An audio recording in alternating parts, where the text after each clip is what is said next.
Grace Thornton's fingers had stopped shaking 3 days ago. Now they were simply numb, like the rest of her. The letter she'd read 100 times lay crumpled in her lap, its promises rotting like fruit left too long in the sun. Come to Silver Creek. I will make you my wife. You will never be alone again. 5 days. 5 days she'd waited for a man who didn't exist. 5 days of pitying stares and whispered gossip. 5 days of watching her dignity die 1 hour at a time. Then a child's voice cut through her despair. You're the lady everybody's talking about. The one who got tricked. Sometimes salvation comes wearing boots 3 sizes too big. I invite you to follow this story to the end and comment your city below so I can see how far this tale has traveled. Don't forget to subscribe.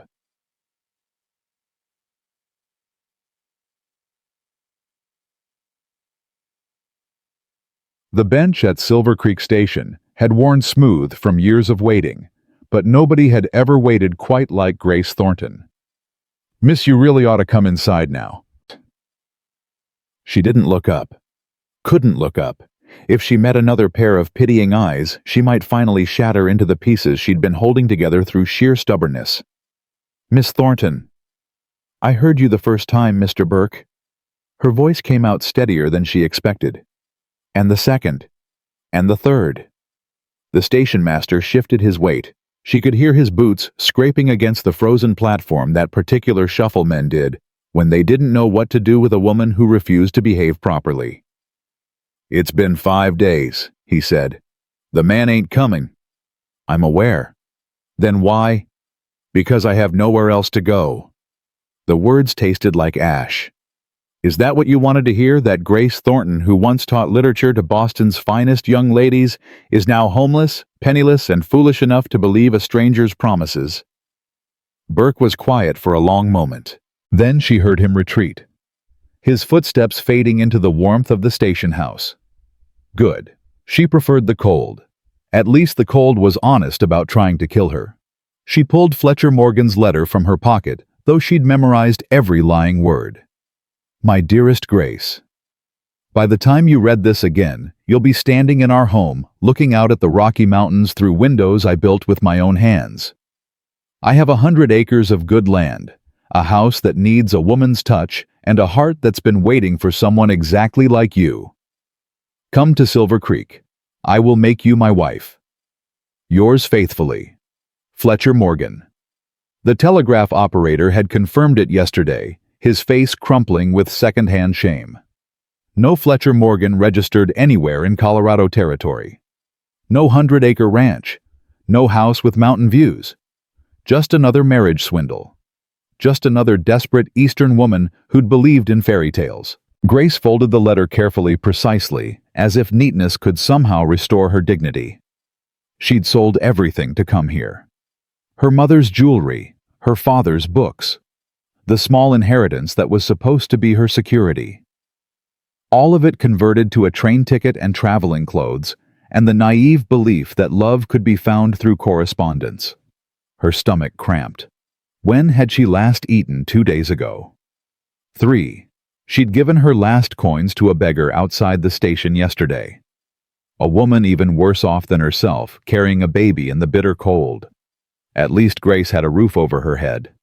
Sort of. The station platform had a roof anyway. Pride's a poor substitute for supper, her mother used to say. Mama had been full of practical wisdom like that. She'd also been dead for 8 years, which was roughly how long Grace had been making increasingly desperate decisions. You're doing it wrong.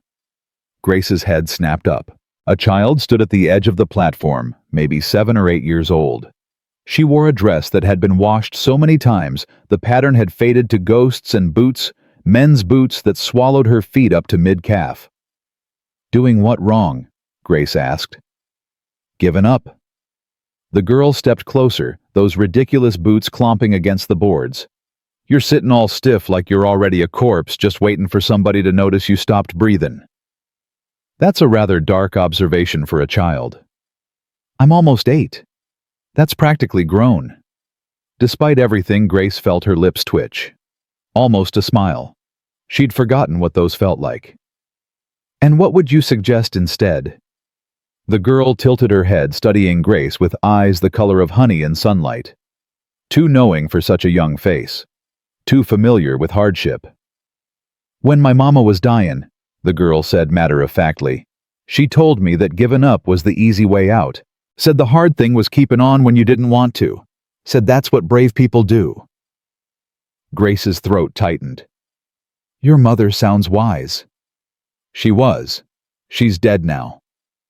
The words hit like a slap, not because they were cruel, but because they were delivered with the casual acceptance of someone who'd learned grief young. "I'm sorry." "Me too." The girl shrugged, a gesture too old for her small shoulders. "But being sorry don't change nothing. Being sorry is just sitting on a bench feeling bad. My daddy taught me that." "Your daddy sounds wise too." "He used to be. Before Mama died, he'd laugh so big you could hear it from the barn. Now he mostly just works and forgets to talk." The girl's face scrunched. "That's why I came to find you." "Me? You're the bride lady, the one who got lied to." Grace's shame flared fresh and hot. "I see the gossip has spread." "Ain't gossip if everybody already knows." The girl stepped even closer, until Grace could see the dirt under her fingernails and the determined set of her small jaw. "I've been watching you for 3 days. You're sad, but you ain't weak. You fold your hands like you're praying, even when you ain't praying. You gave your food to that beggar woman. And you tell Mr. Burke to go away instead of crying on him like Mrs. Patterson does. You've been watching me. Had to make sure you were suitable." "Suitable for what?" The girl drew herself up to her full height, which wasn't much, those oversized boots making her wobble slightly. "My daddy needs a wife. Will you marry him instead?" Grace stared at her. The wind howled between them, carrying snowflakes that bit at exposed skin.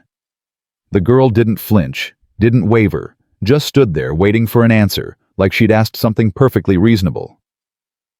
"Child." Grace finally managed. "You can't simply walk up to a stranger and propose marriage on someone else's behalf." "Why not?" Because it's not done.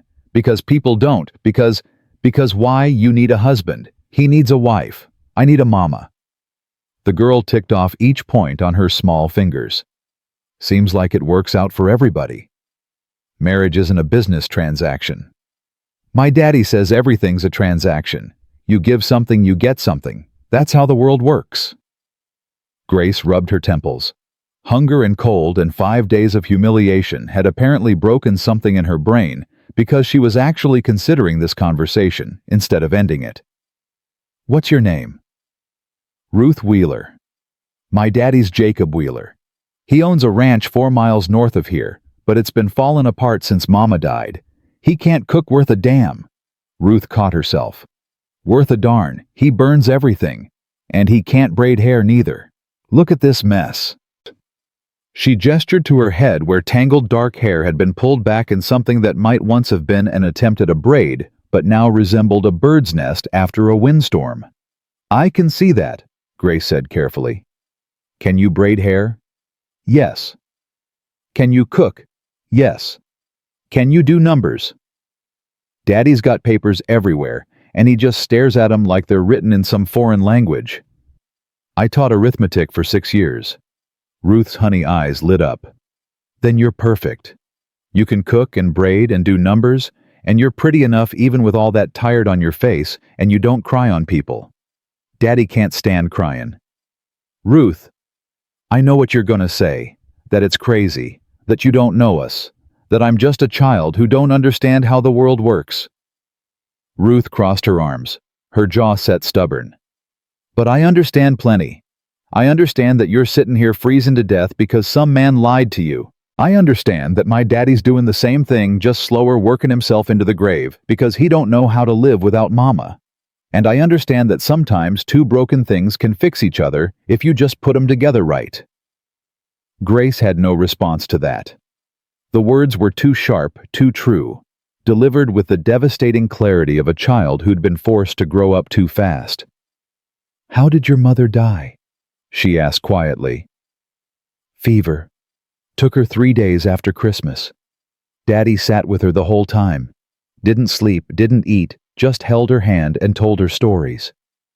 Ruth's voice dropped to barely a whisper. She smiled right before she went.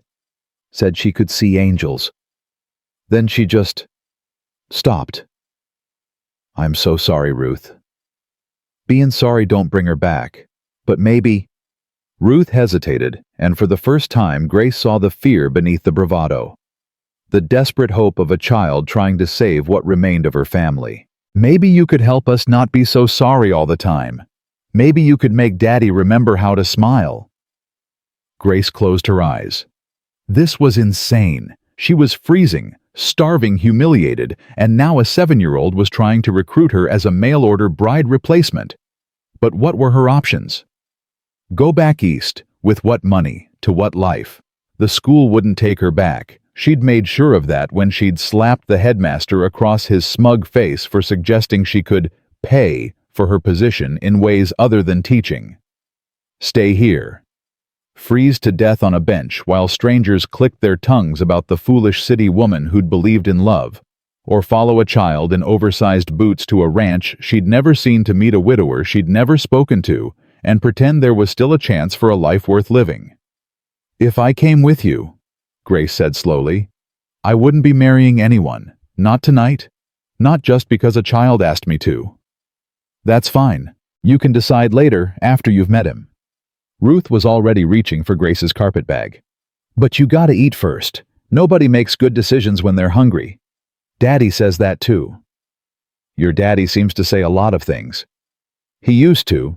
Now he mostly just grunts. But I remember what he used to say, and I tell it to him sometimes so he don't forget he was a person before he turned into a ghost. Ruth started dragging the bag toward the platform steps. The carpet bag was nearly as big as she was, but she pulled with fierce determination. Grace stood. Her legs protested after so many hours of stillness, her joints stiff from cold, her head spinning from hunger.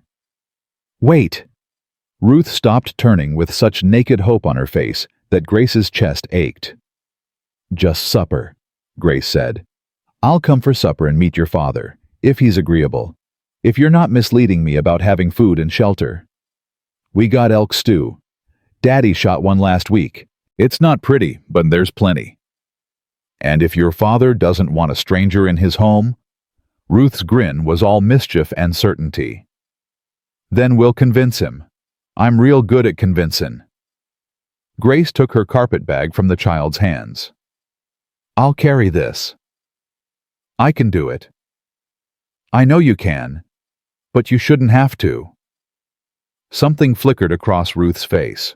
Surprise maybe, or the beginning of trust. Then she simply nodded and started walking her 2 big boots, leaving comically large tracks in the fresh snow. Grace followed. The town of Silver Creek passed in a blur of weather-beaten buildings and curious stares. Grace felt every eye on her, felt the whispers starting before she'd even passed. That's the one. The bride that got fooled. Following the Wheeler girl now. Wonder what that's about. Don't mind them, Ruth said without turning around. They got nothing better to do than watch other people's business. Mrs. Patterson once spent a whole afternoon counting how many times Mr. Burke scratched his nose, told everybody about it at church like it was important news. People need something to talk about, I suppose. They need to get their own lives so they can stop picking at other people's. Ruth glanced back. You're walking too slow. You gonna faint? No. You look like you might faint. I won't faint. Mama fainted once when she was carrying me. Daddy caught her before she hit the ground. He tells that story sometimes when he forgets to be sad. Ruth slowed her pace slightly. We can rest if you need to. I'm fine. You're a real bad liar, Miss Grace. Grace almost laughed. Almost. It's just Grace, and I've been told that before. They left the town behind, following a wagon track that cut through endless white prairie. The mountains rose in the distance, their peaks sharp against the gray sky. Everything was so big here, so open, so empty. In Boston, you could always find a corner to hide in. Here there was nowhere to hide. The land saw everything. "Tell me about your father," Grace said, partly to distract herself from the cold, partly because she was walking toward a stranger's home and probably should know something about him. "He's tall, taller than Mr. Burke, and his eyes are gray like storm clouds before it rains. Mama used to say his eyes told you what weather was comin' in his heart." That's poetic. Mama was poetic. Daddy's more practical. He says what he means and don't say nothing else. Some people think he's mean because he don't talk much, but he ain't mean. He's just tired. Tired of hurtin', I think. "How long ago did your mother pass?" 18 months, 2 weeks, 4 days. Ruth said it immediately without calculation. "I count. Helps me remember that time's still movin', even when it feels like it stopped." Grace thought about her own father's death. 8 years now. Sometimes it felt like yesterday. Sometimes it felt like a story that had happened to someone else. What was her name? Mary. Mary Elizabeth Wheeler. Ruth's voice softened. She could sing so pretty the birds would stop to listen. And she made biscuits that melted in your mouth. And she always smelled like lavender, even when she'd been working in the barn all day. "She sounds lovely." She was. She was the best person I ever knew. Ruth kicked at a clump of snow. "That's why it don't make sense that God took her. Why take the best one? Why not take somebody mean like Mr. Blackwood?" "Who's Mr. Blackwood?" Ruth's face darkened. "Nobody. Just a bad man. Daddy says to stay away from him." Grace filed that away. A bad man in a small town usually meant trouble for everyone. They walked in silence for a while. The cold bit deeper as the sun began its descent, but Grace barely noticed. She was too focused on putting one foot in front of the other, too focused on not collapsing in front of this child who was counting on her to be strong. "There it is," Ruth said finally. "Home." Grace looked up. The Wheeler Ranch sat against the landscape like it was trying not to be noticed. A main house built of solid logs, a porch that wrapped around 2 sides. A barn painted red once now faded to rust. Various outbuildings scattered like afterthoughts. It wasn't grand. It wasn't what Fletcher Morgan had promised in his lying letters. But smoke rose from the chimney. Light glowed in the windows. And somewhere inside, there was warmth and food, and maybe possibly the chance to stop running. "Daddy'll be inside," Ruth said. "He don't like me walking after dark, so he'll be waitin'. Probably worried sick by now."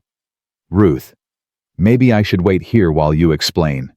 But Ruth was already pushing open the door, calling out, "Daddy, I brought company." Grace had no choice but to follow. The house smelled of wood smoke and something burnt stew probably. The main room combined kitchen and living space. Everything in rigid order, like someone was afraid chaos would creep in if they let their guard down for a second. A man emerged from the back. Grace's first thought was that Ruth had undersold him. He wasn't just tall, he filled the doorway like he'd been built to hold up the sky. Dark hair that needed cutting, a beard that needed trimming, clothes worn from work but clean. Hands scarred from labor but careful in their movements. But it was his eyes that stopped her breathing.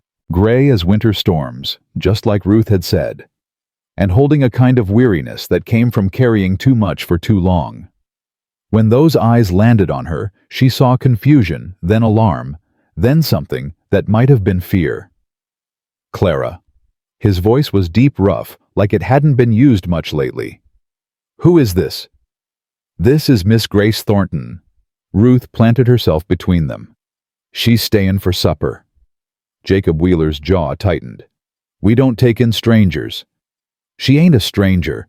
She's the bride lady from the station, the one who got lied to, and she's hungry and cold, and she don't have nowhere else to go." "Ruth."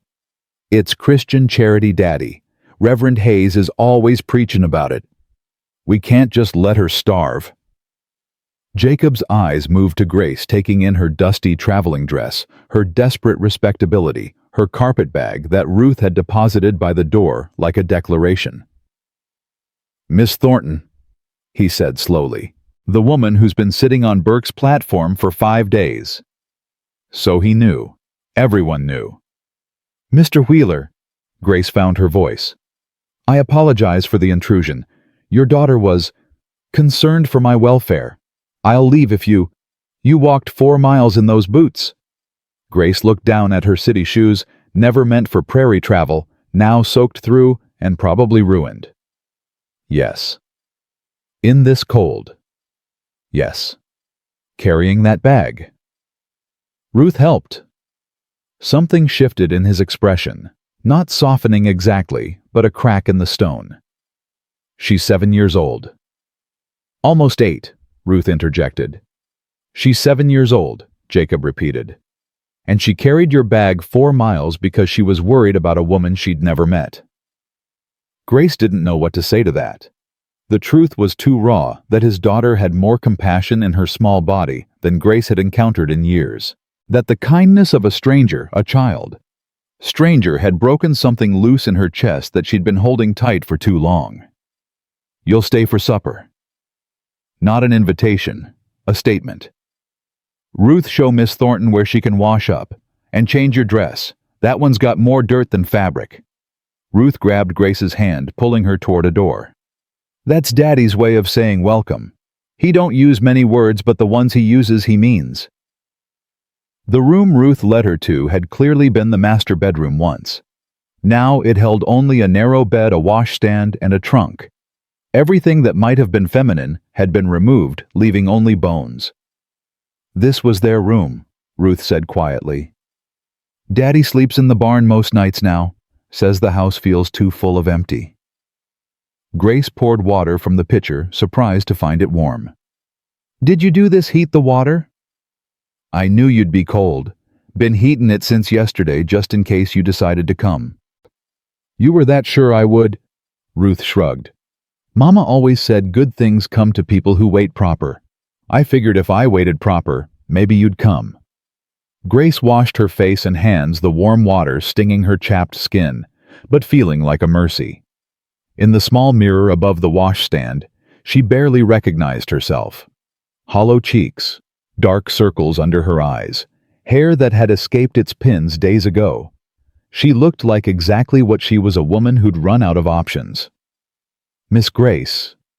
Ruth's voice was small. "Can I ask you something?" "Of course." "Are you gonna leave after supper, I mean? Are you gonna go back to the station and sit there some more until you freeze?"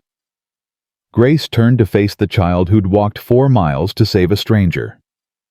"I don't know," she said honestly. "I don't know what I'm going to do." Ruth nodded, accepting this.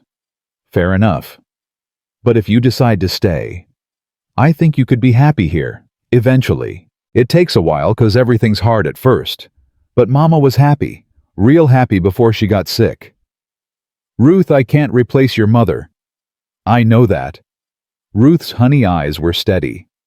"I don't want you to replace her. I want you to be you. And maybe being you here is better than being you nowhere."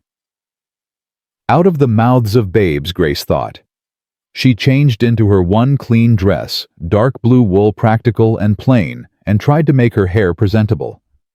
When she returned to the main room, Jacob was at the stove stirring a pot with the concentration of a man diffusing dynamite. "It smells—" Grace searched for a kind word. "Interesting." "It's burnt." Jacob didn't look up. "Ruth usually reminds me to stir it, but she was busy collecting strays." "I'm not a stray." "No offense meant, Miss Thornton, just stating facts." Ruth appeared now wearing a clean dress that was slightly too small. "Daddy's bad at cooking. He's good at most things, but cooking beats him every time." "May I?" Grace moved toward the stove. Jacob stepped back immediately, too immediately, like he was afraid of being too close. She looked into the pot. The stew was salvageable, just needed attention. She found salt, pepper, and to her surprise, herbs hanging from the rafters. Thyme, sage, rosemary. "Mama grew them," Ruth explained. "Daddy keeps them, even though he don't use them." Mary said they made everything taste like home, Jacob said quietly, then seemed surprised he'd spoken. Grace added herbs to the stew, stirring, adjusting. The familiar rhythm settled her nerves. This she could do. This made sense. "You know your way around a kitchen," Jacob observed.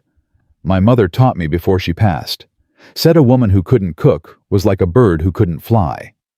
"Your mother was practical." "She was. She died when I was 15. Consumption. My father followed 2 years later." The kitchen fell silent, except for the bubble of stew and the pop of fire. "I'm sorry," Ruth said. "That's a lot of dead people." "Ruth," Jacob warned. "What?" "It's true. She lost her mama and her daddy. That's a lot." "It's all right," Grace said. "She's not wrong." They ate at the rough-hewn table, Ruth between them, like a small bridge. The stew was better than edible now. The elk meat tender, the vegetables giving it substance. The herbs bringing warmth that had nothing to do with temperature. "This is how Mama made it," Ruth said, wonder in her voice. "Exactly." Jacob set down his spoon carefully, deliberately, like it was made of glass. "I should check the horses," he said, standing abruptly. "Ruth, don't stay up late. Miss Thornton, there's a spare room. If you need to stay the night, storm's coming." Then he was gone, the door closing with careful control behind him. Ruth's face crumpled. "I shouldn't have said that. About Mama." "I always say the wrong thing." "No, sweetheart." Grace reached across the table, covering the child's hand. "You said exactly right. Sometimes the right things are just the hardest to hear." He goes to talk to her. In the barn. Her grave's behind the house, but he says the barn is where he feels her most. They built it together before I was born. They finished eating in silence. Grace washed while Ruth dried, the domestic rhythm strangely comforting. This wasn't her life, wasn't her home, but for just this moment she could pretend. "You should stay," Ruth said suddenly. "Not forever if you don't want, but for a while, until you figure out where else to go." "Ruth, we have room. That bedroom nobody uses, and Daddy needs help even if he won't say so. The ranch is too much for one man. He's exhausted all the time." "I don't know anything about ranching." "You can learn. Mama did. She was from back east, too. Never seen a cow until she met Daddy." Ruth dried a plate with fierce concentration. "Maybe you could learn together. Him teaching you about the ranch, you teaching him how to remember who he was." Grace looked at this child, motherless, fierce, desperately trying to hold her family together with sheer force of will. "Just tonight," she said. "I'll stay just tonight. Tomorrow, we can talk about what happens next." Ruth's smile could have lit the whole territory. The door opened. Jacob stood in the doorway, backlit by the last light of day. For a moment, he looked like a spirit himself caught between worlds. "Storm's coming in fast," he said. "Miss Thornton, you'll need to stay tonight. Roads won't be safe." "Thank you, Mr. Wheeler." Their eyes met. Something passed between them.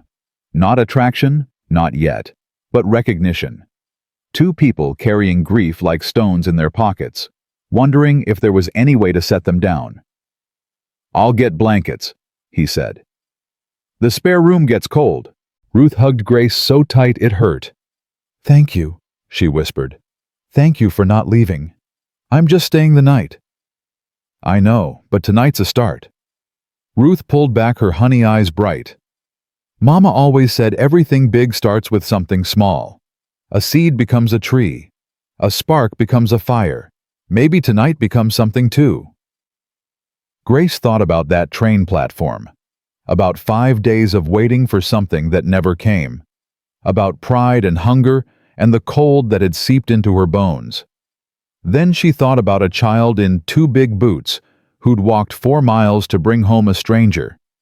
Maybe Ruth was right. Maybe everything big started with something small.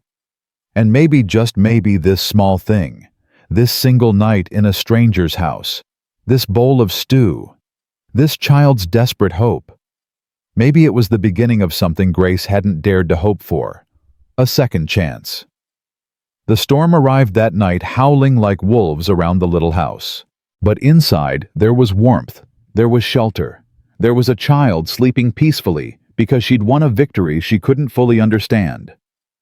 And in the spare room wrapped in quilts that smelled of sage and memories, Grace Thornton closed her eyes and felt something she hadn't felt in 5 days. Hope. It was fragile.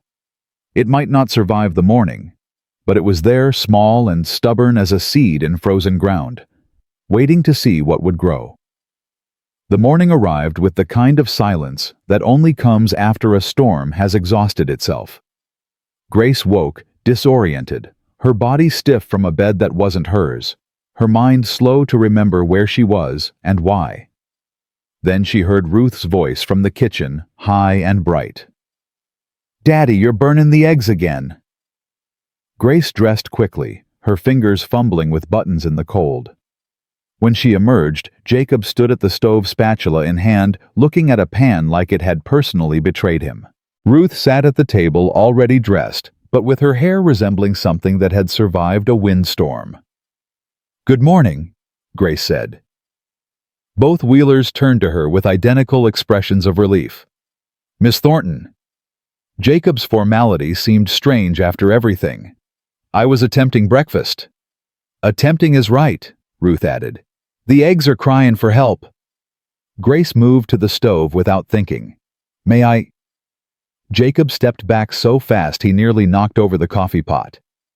Their fingers brushed as she took the spatula just enough to feel the calluses on his palm, the warmth that radiated from skin used to working in all weather.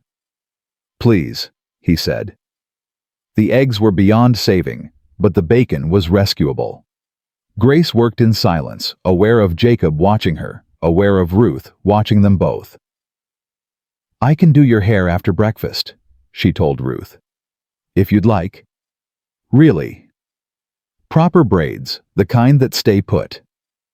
"The very kind." Something loosened in Jacob's shoulders. Not much, but enough. They ate quietly. Ruth chattered about the horses, about a hawk she'd seen hunting, about everything and nothing. Jacob responded with nods and single words, but his attention kept drifting to Grace, to her hands, her face, the way she moved through his kitchen like she belonged there. After breakfast, Grace sat Ruth down and began working through the tangles in her hair.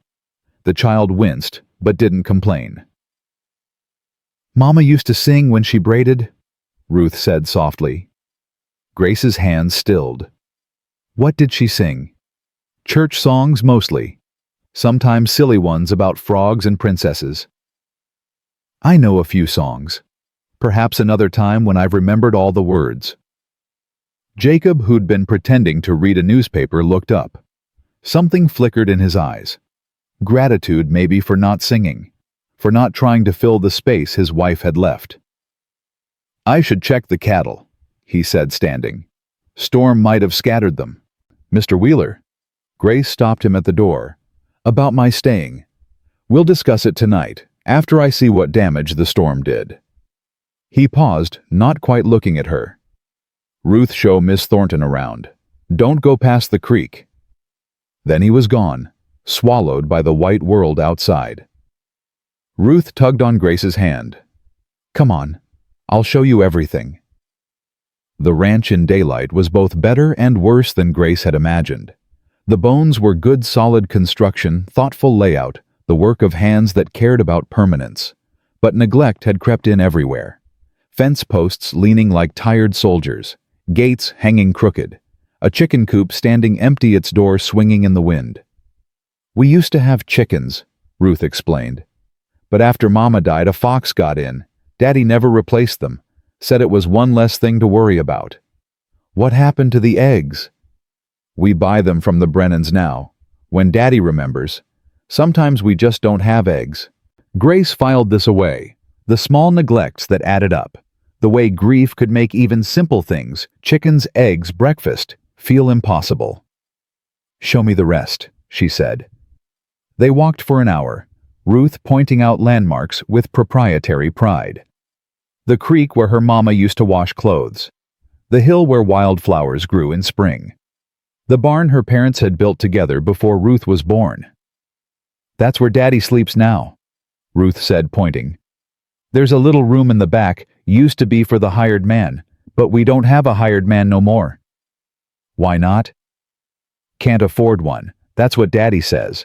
But I think he just don't want strangers around." Ruth kicked at a clump of snow.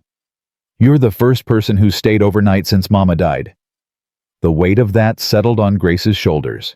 The first person. In 18 months. "Ruth, what happened to your mother? The fever, was it sudden?" "Started with a cough. Mama said it was nothing, just the cold getting into her chest. Then she couldn't get out of bed. Then she couldn't breathe right." Ruth's voice went flat, the way children's voices did when they were reciting something they'd practiced not feeling. "Daddy sent for the doctor, but the roads were bad.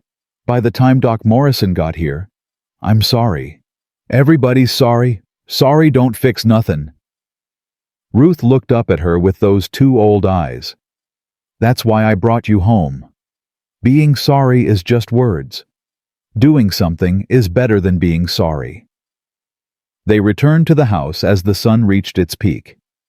Grace found the kitchen in the state Jacob had left it, dishes unwashed, supplies, disorganized evidence of a man who'd been surviving rather than living. "Does your father always leave things like this?" "He tries, but he forgets, or he gets too tired, or he just—" Ruth shrugged. "Stops caring, I guess.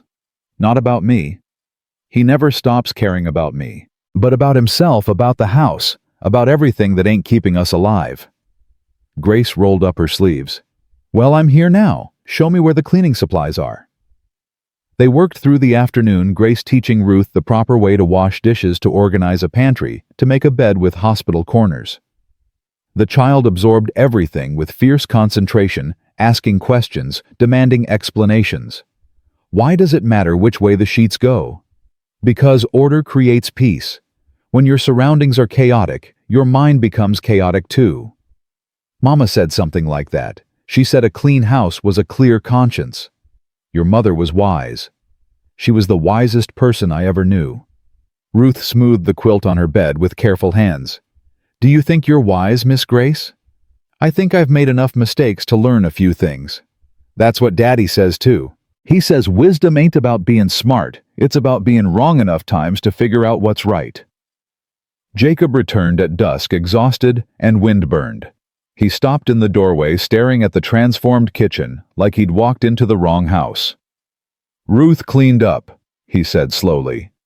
"Miss Grace helped. She taught me about hospital corners and clear consciences." Jacob's eyes found Grace, and something complicated moved across his face. "You didn't have to do this." "I know. This isn't— I didn't ask you to stay so you could be our maid. You didn't ask me to stay at all. Ruth did. And I'm not being a maid. I'm being useful." Grace met his gaze steadily. "I've spent 5 days being useless. I'd rather work." He was quiet for a long moment. Then, "There's stew from last night, if you're willing to fix it again." "I'm willing." They ate together, the three of them, and it felt almost like a family. Almost. There were still too many silences, too many careful distances, too many ghosts in the room, but it was a start. That night, after Ruth had gone to bed, Jacob found Grace on the porch, wrapped in a quilt, watching the stars. "You'll freeze out here," he said. "I wanted to see the sky. In Boston, you can never really see it. Too many buildings, too much smoke." He stood beside her, not too close, but not far either. "Mary used to say the same thing. She was from back east. Took her months to stop being afraid of all the space." "Were you afraid when you first came here?" "Terrified." He almost smiled. "But I was running from something worse than empty land." "What were you running from?" "Tennessee. The war. Family that chose the wrong side and expected me to choose with them." His jaw tightened. "I was Union. They were Confederate. After the war ended, there wasn't much left to go back to." "I'm sorry." "Don't be. Coming here was the best decision I ever made. I found this land built, this house met Mary at a church social in town. His voice softened. She was wearing a yellow dress. Completely impractical, all ribbons and lace. But she wore it like armor, like nothing in the territory could touch her. You loved her very much. I still do. That's the problem. Jacob turned to look at her, and in the starlight, his gray eyes were almost silver. Miss Thornton. Grace. Please. Grace. He said her name like he was testing its weight. I can't. Ruth shouldn't have brought you here like this. It isn't fair to you being dragged into our mess. Life isn't fair. I learned that on a train platform 5 days ago. The man who tricked you, Fletcher Morgan, he's done it before you know. There's talk in town. He finds desperate women, makes promises, takes their money, disappears. Grace's stomach clenched. You knew? I heard the gossip after you arrived. By then you were already sitting on that bench and I... He looked away. I told myself it wasn't my business, that you'd figure it out and go home. I don't have a home. That's why I'm still here. I know, Ruth told me. He turned back to her. She also told me you gave your food to a beggar woman, that you sat in the cold for 5 days rather than beg for charity, that you have more pride than sense. Your daughter is remarkably observant. She's remarkable, period. Gets that from her mother. Jacob took a breath. Here's what I can offer. Room and board in exchange for help with the household and with Ruth. It's not charity, it's work, honest work, and I'd be grateful for it. The ranch is falling apart because I can't do everything alone, and I've been too stubborn to admit it. What about the townspeople? What will they say about a woman living here? They'll say plenty. They always do. But you'll be employed, not... He struggled for the word. Compromised. Separate rooms, proper arrangements. Anyone who says otherwise can take it up with me. Grace considered this. A job. A home. A purpose. More than she'd had 5 days ago. I don't know anything about ranching, she said. Neither did Mary when she arrived. She learned. You can too if you're willing. And Ruth. Ruth needs someone. Not to replace her mother.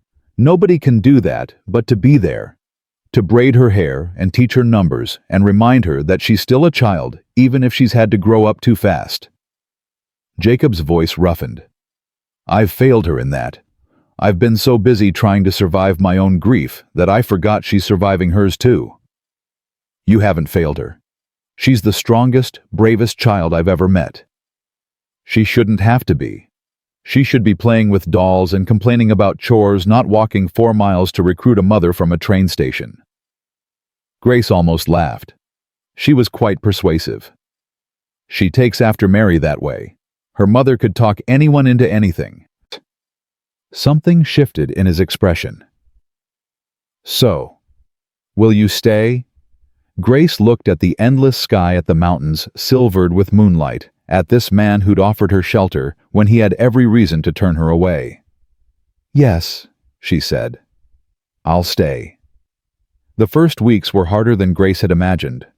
Ranch work was relentless. There was always something that needed doing, something broken, something hungry, something dying. Jacob taught her the basics with patient efficiency, how to spot a sick animal, how to mend a fence, how to read the weather in the clouds. Storm coming, he'd say, squinting at the horizon. We've got maybe 4 hours. How can you tell? The way the birds are flying, the smell of the wind. You learn to read the land, or the land reads you. She learned. Slowly, painfully, with blistered hands and aching muscles, she learned. And somewhere in the learning, she began to feel less like a guest and more like she belonged. Ruth was her constant shadow, peppering her with questions, demanding stories, soaking up attention like parched earth soaking up rain. Tell me about Boston again. I've told you 100 times. Tell me 101. I like the part about the bookshops. So Grace would tell her about cobblestone streets and lamp-lit windows, about libraries that smelled of paper, and possibility about the ocean that stretched forever at the city's edge. "Do you miss it?" Ruth asked one evening. "Sometimes. I miss the certainty of it. Knowing where everything was, how everything worked. But not the people." Grace thought about this. The school that had fired her. The headmaster with his wandering hands and smug smile. The society women who'd whispered behind their fans about poor Grace Thornton, so unfortunate, so unmarriageable. "No," she said. "I don't miss the people." Jacob began staying for dinner instead of retreating to the barn. He still didn't talk much, but he listened to Ruth's chatter, to Grace's observations about the ranch, to the silence between words where real communication happened. One night, Grace asked about the ledgers she'd seen on his desk. "They're a mess," he admitted. "Mary used to handle the numbers. I can work the land, but arithmetic—" He shook his head. "I could help. I taught mathematics for 6 years. He looked at her sharply. "You'd do that?" "I already offered. I'm not in the habit of making offers I don't intend to keep."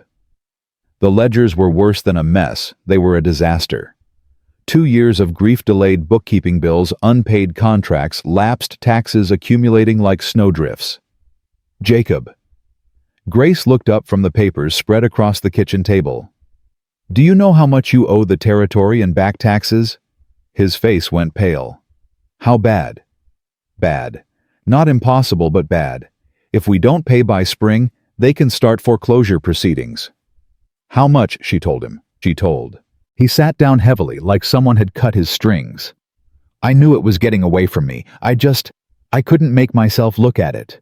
Every time I opened that ledger, I saw Mary's handwriting on the old pages, and I understand."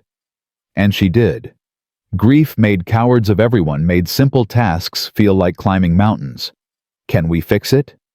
Grace studied the numbers again. "Maybe. If we sell some cattle this spring. If we cut expenses. If nothing else goes wrong." "Something always goes wrong." "Then we'll deal with it when it does." She met his eyes. "Together." The word hung between them, weighted with meaning. Neither of them was ready to examine. The fever came 3 weeks into Grace's stay, slipping into the house like a thief. Ruth had been quiet at breakfast, not her usual chatterbox self, but Grace attributed it to tiredness. By midday, the child was burning up her cheeks, flushed her eyes glassy with heat. "Daddy?" Ruth mumbled when Grace found her collapsed by the chicken coop. "I don't feel good." Grace carried her inside her heart, hammering against her ribs. She'd seen fever before. She knew what it could do. Jacob returned from the fields to find Grace bathing Ruth's forehead with cool cloths, the child delirious and moaning in the bed they'd made on the floor near the fire. "How bad?" His voice was barely a whisper. "Bad. We need to bring her temperature down." "I'll get the doctor." "The doctor is 15 miles away and it's already dark. By the time you got back—" Grace stopped herself. She didn't need to finish that sentence. Jacob's face went gray. Mary had a fever like this. 3 days before Christmas, she—" "This isn't Mary."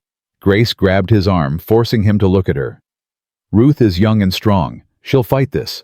But she needs you here, not riding off into the night. I can't just sit here and watch her." "You can. You will. Because she needs her father." Grace's voice softened. "She needs to hear your voice to know you're close.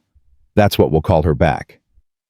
They worked through the night, taking turns with the cloths dripping water between Ruth's cracked lips, talking to her, even when she couldn't respond.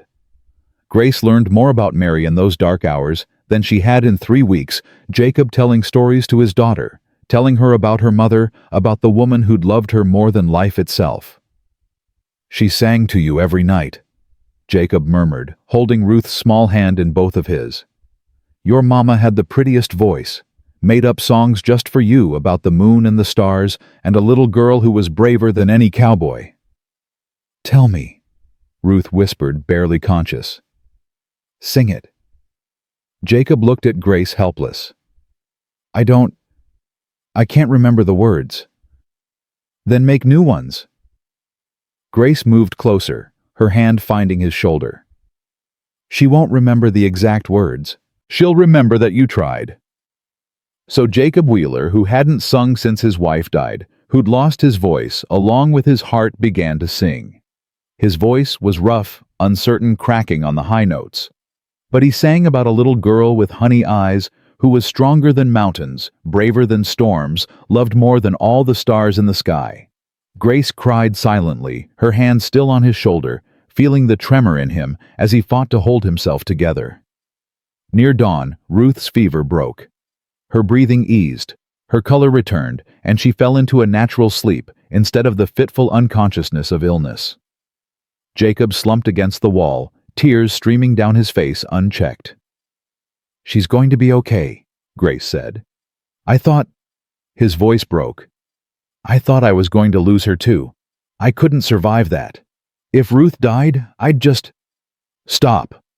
Grace knelt beside him, took his face in her hands, made him look at her. "She didn't die. She's right there breathing, sleeping alive. Don't grieve for losses that haven't happened." "How do you do it?" "Stay so calm when everything's falling apart." "I don't feel calm. I feel terrified. But terror doesn't help Ruth, so I put it away and do what needs doing." She released his face, sat back. "That's all any of us can do." Jacob was quiet for a long moment. Then, "Mary would have liked you." "Would she?" "She'd have seen what I'm starting to see. That you're not here by accident. That maybe—" He stopped, shook his head. "I'm tired. I'm not making sense." "You're making perfect sense. You're just scared to say it." He looked at her, those storm-gray eyes, red-rimmed but clear. "I'm scared of a lot of things. Losing Ruth, losing the ranch, forgetting Mary's face." He paused. "Starting to feel something that isn't grief." Grace's heart stuttered. "Jacob, I'm not saying anything. Not yet.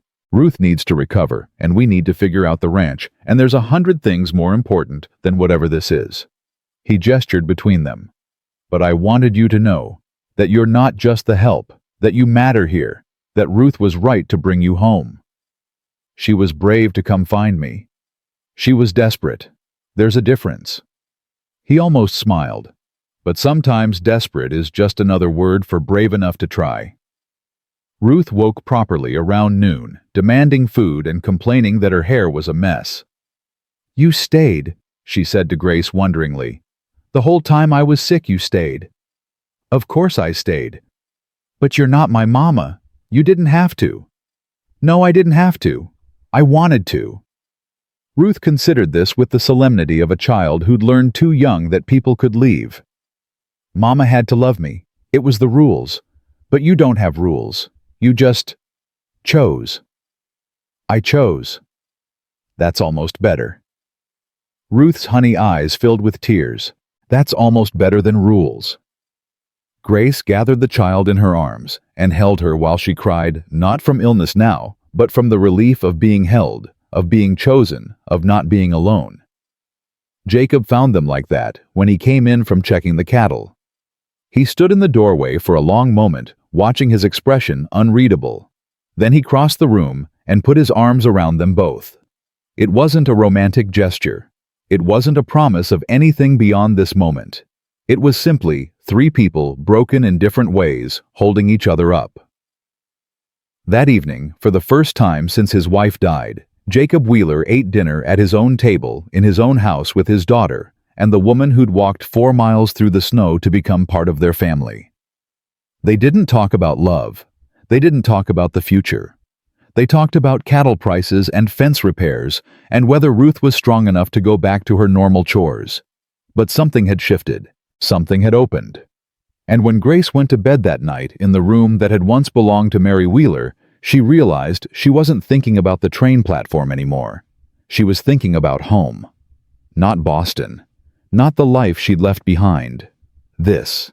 Here. A ranch that was falling apart, a man who was learning to feel again, a child who'd rescued her when she didn't know she needed rescuing. This was home. Now she just had to figure out how to keep it. The trouble arrived on a Tuesday, riding up to the ranch in a wagon that kicked dust visible from a mile away. Grace saw it first. She was hanging laundry on the line, her hands red from cold water, when the dark shape appeared on the horizon. Something about the way it moved, purposeful, predatory, made her stomach clench. "Jacob," she called. "Someone's coming." He emerged from the barn, wiping his hands on a rag, his eyes narrowing as he tracked the approaching wagon. His whole body changed in an instant, going from relaxed to coiled like a snake preparing to strike. "Get Ruth inside," he said quietly. "Who is it?" "Cornelius Blackwood, the man I told you to stay away from." Grace gathered Ruth, who'd been playing with a stick and an imaginary horse, and herded her toward the house. But she didn't go inside herself. She stood on the porch, arms crossed, watching as the wagon pulled into the yard. Blackwood was exactly what she'd imagined from Ruth's description.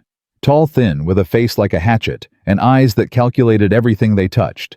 He wore a vest despite the cold, his clothes too fine for the territory, his manner too smooth for honest work. "Wheeler." He didn't bother dismounting. "Been a while." "Not long enough." "What do you want, Blackwood?" "Just a friendly visit. Heard you've got a new arrangement here." Those calculating eyes found Grace on the porch. "The bride from the station. Interesting career change, Miss Thornton." "Mrs. Wheeler's household arrangements are none of your concern," Grace said, her voice steady despite her racing heart. "Mrs. Wheeler." Blackwood's thin lips curved into something that wasn't quite a smile. My, that was fast, though I don't recall seeing any marriage announcement in the paper." "She's employed here," Jacob said, stepping between Blackwood's gaze and Grace. "As household manager. Anything improper you're implying you can take up with me directly." "Employed, of course." Blackwood's tone made the word sound filthy. "Well, as the territorial tax assessor, I'm here on official business. Seems the Wheeler Ranch is considerably behind on its obligations." Grace felt the blood drain from her face. The ledgers. She'd known it was bad, but she'd hoped they'd have until spring to sort it out.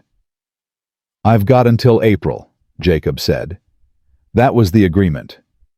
Agreements change, Wheeler. Territory needs funds.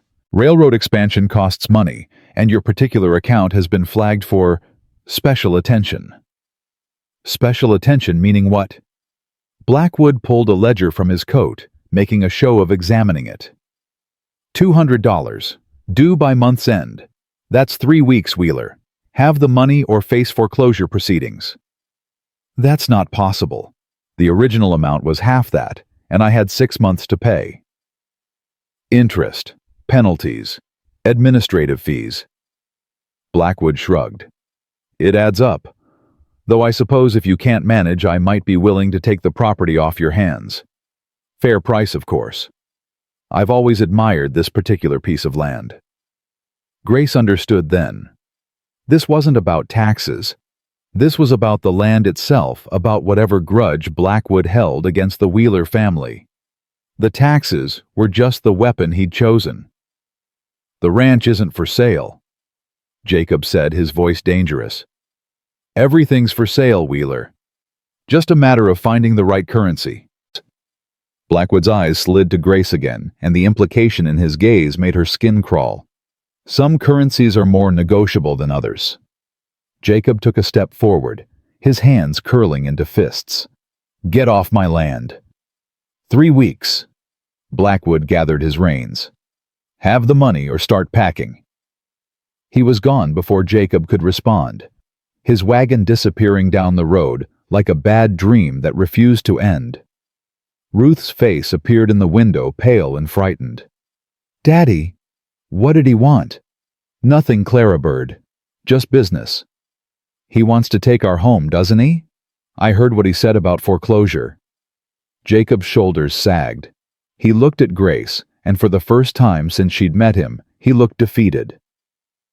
$200, he said quietly. "We don't have $200. We don't have 20. "Then we'll find another way." Grace came down from the porch, touched his arm. There's always another way. Not with Blackwood. He's been trying to get this land for years. My grandfather took it fair and square, but Blackwood's father always claimed there was some deal that fell through some promise that got broken. Cornelius inherited the grudge, along with everything else. Then we fight him, not with fists with evidence. If he's manipulating the taxes, there'll be records. Proof. The records are in his office, the territorial office. He controls what gets filed and what gets lost. Grace's mind was racing. $200. An impossible sum. Unless... The preserves, she said suddenly. What? My mother used to make preserves when times were tight. Jams, pickled vegetables, things that city folks would pay extra for because they couldn't make them themselves. Grace was pacing now, the plan taking shape as she spoke. We have milk cows, a root cellar full of vegetables, wild berries by the creek. What if we didn't just sell cattle? What if we sold what we could make? That's women's work. Jacob said it automatically, then caught himself. I didn't mean... You meant exactly what you said, and you're not wrong. It is women's work. Work that gets overlooked and undervalued because men don't understand it. But my mother kept our family fed through 2 hard winters, selling jam and pickled goods.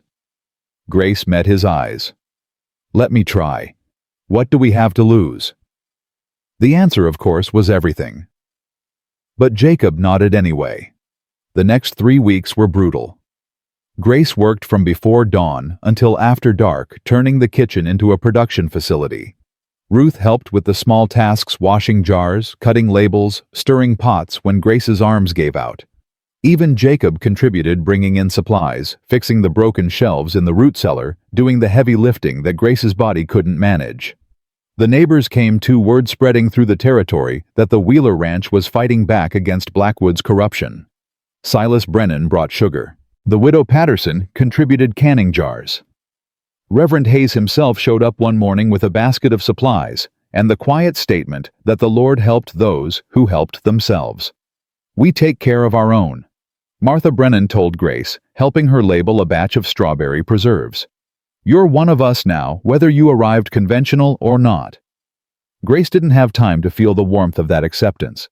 She was too busy counting jars, calculating prices, praying the math would work out. By the end of the second week, they had $47. Not enough. Not nearly enough. We could sell some cattle, Jacob said, staring at the money spread across the kitchen table. 20 head, maybe? That would bring another 150. That's a quarter of your herd. Better than losing the whole ranch. Grace nodded slowly. It was practical. Brutal, but practical. The church social that weekend was their chance to sell directly to customers to squeeze out every possible dollar before Blackwood's deadline. Grace dressed in her best, the blue wool dress now faded from washing, but still respectable, and helped Ruth into a clean pinafore. You look pretty, Miss Grace, Ruth said. Mama Grace, Grace corrected gently. It had become natural over the past weeks, the words settling between them, like something that had always been there. And you look beautiful. Jacob appeared in the doorway, and Grace's breath caught. He'd trimmed his beard, tamed his hair, put on a shirt she'd pressed until it could stand on its own. For the first time, she could see the man he'd been before grief had hollowed him out. Ready? He asked. Ready. The social was crowded, half the territory turning out for worship and gossip in equal measure.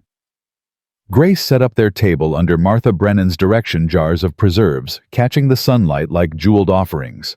At first, people just looked. The bride from the station, they whispered, following the Wheeler girl home like a lost puppy, living out there with no chaperone, no proper arrangement. But then Reverend Hayes's wife bought a jar of strawberry jam, declaring loudly that it was the best she'd ever tasted. That broke the dam. Suddenly there was a crowd, and Grace was making change as fast as her fingers could move. Is it true you're the woman who got swindled? One customer asked, not unkindly. I was, Grace said, wrapping her purchase. Now I'm the woman who makes the best apple butter in Colorado Territory. Bold claim. Try it and see. The woman bought 2 jars. Ruth worked the crowd with natural charm, telling everyone about how the preserves were made with love and desperation in equal measure. "Desperation makes things taste better," she announced to one startled customer. "That's what Mama Grace says." "I definitely didn't say that," Grace muttered, but she was smiling. By midday, they'd made $63. Combined with what they'd already earned, they had over $100. Still not enough, but closer. Then Cornelius Blackwood appeared, moving through the crowd like oil through water. "Quite the little enterprise," he said, picking up a jar and examining it with obvious disdain. "Though I wonder if you've paid the proper licensing fees for commercial sales." "We're selling farm goods at a church social," Grace replied, keeping her voice level. "Last I checked, that didn't require territorial approval." "Everything requires approval, Miss Thornton. Or is it Mrs. Wheeler now? Hard to keep track of these informal arrangements." Jacob stepped forward, positioning himself between Blackwood and the table. "Say what you came to say and leave." "I came to remind you that time is running out. 1 week, Wheeler. Have my money or lose your home." "We'll have it." Blackwood's thin smile returned. "Will you? Because from what I can see, you're selling jam. Jam doesn't pay mortgages, Wheeler. Jam doesn't save ranches." He leaned closer, lowering his voice. "But I'll tell you what does. The deed to those eastern 40 acres your grandfather never developed. Sign that over to me, and I'll consider your debt paid." "The eastern 40 acres. Jacob's face showed genuine confusion. "That land's been sitting fallow for 20 years. "Exactly. Useless to you, but I have plans for it. Plans that could benefit the whole territory." Grace's mind was racing. Why would Blackwood want undeveloped land badly enough to forgive a $200 debt? What did he know that they didn't? "The answer's no," Jacob said flatly. "That land's been in my family for 3 generations. It's not for sale." "Everything's for sale, Wheeler. I told you that." Blackwood straightened, adjusting his vest. 1 week. Have the money or face the consequences." He walked away, but the damage was done. People had heard. People were staring. The whispers had started again, and this time they carried fear instead of curiosity. Grace wanted to scream. They were so close to making this work, and Blackwood was going to destroy everything with his manipulation and his grudges and his smooth voice, making threats in front of the whole town. "Don't let him rattle you," Martha Brennan said quietly, appearing at Grace's elbow. "He's a bully. Bullies only win if you let them. He's a bully with the territorial tax office behind him. He's a bully who's made a lot of enemies. Enemies who might be willing to help if someone was brave enough to ask." Grace looked at her sharply. "What do you mean?" "I mean Blackwood's been pulling this scheme for years, and you're not the first family he's tried to run off good land. Some of us have been keeping records, comparing notes, waiting for the right moment to push back." Martha's eyes glinted with something that looked like anticipation. Maybe that moment's arrived. Before Grace could respond, a commotion at the edge of the social drew everyone's attention. A man on horseback was pushing through the crowd, his clothes too fine, his manner too confident. Grace's blood turned to ice. Fletcher Morgan. The man who didn't exist. The liar whose letters had brought her to Colorado in the first place. He dismounted with theatrical flair, scanning the crowd until his eyes found her. Miss Thornton. His smile was all charm and no warmth. Imagine my surprise when I heard my intended bride had taken up residence at another man's ranch. Your intended bride never existed. Grace said, her voice shaking despite her best efforts. You wrote to 6 women, Mr. Morgan. I compared letters with 2 of them at the station. Same promises, same lies, different names. Business correspondence sometimes requires flexibility. He stepped closer, and Grace saw Jacob moving to intercept him. But I'm here now, ready to honor our agreement. What agreement? Jacob's voice was dangerous. She owes you nothing. The marriage agreement, of course. Miss Thornton traveled here to marry me. I was merely delayed by business obligations. Morgan's eyes traveled over the ranch table, the jars of preserves, the money they'd worked so hard to earn. Though it seems she's done quite well for herself in my absence. Perhaps we should discuss the terms of our reunion, privately. She's not going anywhere with you, Jacob said. That's not your decision, Wheeler. Miss Thornton and I have a contract. A contract based on fraud. Grace stepped forward, standing beside Jacob. You don't have a ranch. You don't have land. You have nothing but lies and a talent for finding desperate women to exploit. Such harsh words. Morgan's smile didn't waver. But I do have something now, actually. Won it in a card game last month. 40 acres of prime land, perfect for a married couple starting fresh. 40 acres. The same number Blackwood had mentioned. Grace's mind made the connection instantly. Morgan wasn't here by coincidence. He and Blackwood were working together, one creating the pressure, while the other offered the escape. You're in league with Blackwood, she said. This is all a scheme to get the Wheeler land. Morgan's expression flickered just for a moment, but long enough. I don't know what you're talking about. The eastern 40 acres. That's what this is about, isn't it? Blackwood wants that land, and you're here to give him leverage. What is it? Mining rights, railroad access. You're smarter than you look. The charm dropped from Morgan's voice, replaced by something cold. But smart doesn't matter when you're desperate. You have 1 week to save this ranch, and we both know you can't do it. Marry me, sign over whatever rights you might have accumulated here, and I'll make sure Blackwood leaves the Wheelers alone. And if I refuse? Then the Wheelers lose everything, and you'll be back on that train platform with nowhere to go. Except this time, there won't be a convenient child to rescue you. Ruth's voice rang out high and furious. You're a bad man, a liar. Miss Mama Grace would never marry someone like you. Morgan's eyes found Ruth, and something ugly crossed his face. The Wheeler girl. I've heard about you. They say you've been collecting mothers like stray cats. First the dead one, now the desperate one. Tell me, do you really think this woman cares about you? Or is she just using you for a roof over her head? Jacob moved so fast, Grace barely saw it. One moment Morgan was standing.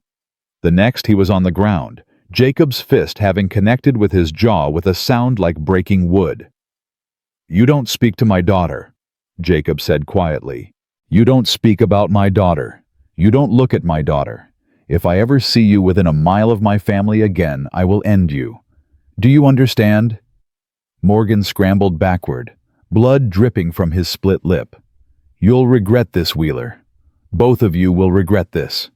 He mounted his horse and rode away, but not before throwing one last threat over his shoulder. 1 week. The clock is ticking. The crowd around them had gone silent. Grace could feel every eye on them, could hear the whispers starting. This was worse than the train platform. This was public, permanent, impossible to walk back. Then Reverend Hayes stepped forward. I believe, he said calmly, that we've all heard quite enough from Mr. Morgan. Perhaps it's time to remember why we're really here today. He began guiding people back toward the church, his voice carrying authority that had nothing to do with volume. Slowly the crowd dispersed. Martha Brennan squeezed Grace's hand. Come to our ranch tomorrow. There are things you need to see. Grace nodded, too shaken to speak. Jacob put his arm around Ruth, pulled her close. You all right, Clara Bird? I hate that man. Ruth's voice was fierce. I hate him, and I hate Mr. Blackwood, and I hate everyone who's trying to take our home. I know. I hate them too. Can we stop them? Daddy? Can we really stop them? Jacob looked at Grace over his daughter's head. In his eyes, she saw fear, but also something else. Something that looked like determination. We can try, he said. That's all we can do. Try and keep trying until we can't try anymore. That night, after Ruth had finally fallen asleep, Grace found Jacob on the porch staring at the stars. Morgan was right about one thing, she said quietly. I don't know if we can do this. Neither do I. But we're going to try anyway. We don't have a choice." He turned to look at her. "Grace, I want you to know whatever happens with Blackwood, with Morgan, with the ranch, what you've done for us, what you've become to Ruth. That's not nothing. That's not something that goes away, even if we lose everything else. I don't want to lose everything else." "Neither do I." He reached out, touched her face the first time he'd touched her like that, gently, deliberately. "But if we do, I want you to know that you have a place with us. Whatever that looks like. Wherever we end up." Grace leaned into his touch, feeling tears burn behind her eyes. "We're not going to lose," she said. "We're going to find a way. Together." "Together," Jacob repeated. The word settled between them like a promise. 1 week. 7 days to save a ranch, stop a conspiracy, and prove that desperate people could win against those who thought desperation made them easy targets. Grace didn't know if it was possible, but she knew she was going to try. Let me write this part, continuing the dramatic tension and leading toward the final confrontation. The Brennan Ranch sat 5 miles east of the Wheeler property, close enough for neighborly visits, but far enough that privacy was respected. Grace rode there the next morning, leaving Ruth with Jacob, and strict instructions to stay close to the house. Martha Brennan met her at the door with coffee already poured and papers spread across her kitchen table. "Sit down," Martha said. "You're going to want to be sitting for this." Grace sat. The papers were a mess of documents, letters, newspaper clippings, handwritten notes. Years of information carefully collected and organized. "My husband's family lost their first homestead to Blackwood's father," Martha explained, settling across from her. 30 years ago. Same scheme, manufactured tax debts, impossible deadlines, convenient offers to buy the land for pennies on the dollar. By the time anyone figured out what was happening, the Brennans were ruined. "I'm sorry." "Don't be sorry. Be angry. Anger is more useful." Martha pulled a document from the pile. This is a surveyor's report from 1862. It shows mineral deposits on the eastern edge of the Wheeler property. Silver mostly, but the report mentions something else. Something the surveyor didn't have the equipment to identify properly. Grace studied the yellowed paper. Jacob said his grandfather never developed that land. Because old Jonathan Wheeler didn't trust banks or mining companies. He figured the land would be there when his grandchildren needed it. What he didn't count on was someone like Blackwood patient enough to wait 3 generations for the opportunity to steal it. "How do you know all this?" Martha's smile was grim. "Because Blackwood tried the same thing with us 8 years ago. We fought him off barely, but I started keeping records after that. Talking to other families he'd targeted, comparing notes." She tapped the pile of papers. "This is every dirty deal, every manipulated tax assessment, every family he's driven off their land. 15 families in 20 years. All of them had one thing in common." "What?" "Land that bordered potential mining territory. Blackwood doesn't just want to own ranches, he wants to own the mineral rights. He's been buying up claims all across the territory, waiting for the railroad to make extraction profitable." Grace's mind was racing. "The railroad expansion he mentioned, that's why he needs the money now." "Exactly. The railroad's coming through next spring. Once it does, that silver and whatever else is under Wheeler land becomes worth a fortune. But only if Blackwood owns it before the tracks are laid. We have to tell Jacob." "You have to do more than tell him. You have to prove it." Martha pushed another document across the table. "This is a copy of the original Wheeler land deed. Jonathan filed it in 1854, witnessed by a federal surveyor. The original should be in the Territorial Records Office." "Which Blackwood controls." "Which Blackwood controls. But federal survey records are kept in Denver. If you can prove the Wheeler claim predates any tax obligation Blackwood has manufactured, his whole scheme falls apart." Grace stared at the papers, feeling hope and despair in equal measure. "Denver is 100 miles away. We have 6 days." "Then you'd better ride fast." Grace returned to the Wheeler ranch with her head full of plans and her heart full of dread. Jacob listened to everything, his face growing darker with each revelation. My grandfather knew about the silver, he said when she finished. He mentioned it once when I was a boy. Said the mountain gave gifts to those who were patient and curses to those who were greedy. I thought he was just being philosophical. He was protecting you, protecting the land. Fat lot of good it did. Blackwood's going to take everything anyway. Not if we can prove your claim is legitimate. Martha says the federal records in Denver would supersede anything Blackwood has filed locally. Denver's 100 miles away, even if I left right now. I'll go. The words came out before Grace fully thought them through. You need to stay here, protect Ruth, keep the ranch running. I can ride to Denver, find the records, and be back before the deadline. Grace, that's insane. You've never made a journey like that. The roads are dangerous, the weather's unpredictable. And you think I can't handle it?